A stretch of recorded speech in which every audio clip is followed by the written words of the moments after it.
How to enable mono audio on Android. This tutorial shows you how to combine stereo channels into one so you don't miss audio meant for the other ear.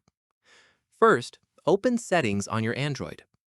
After that, tap on Accessibility from the list. Let me show you. From there, tap on Hearing Enhancements to open the audio options. At this point, look for the option labeled Mono Audio. In the next step, turn on the toggle next to Mono Audio to enable it.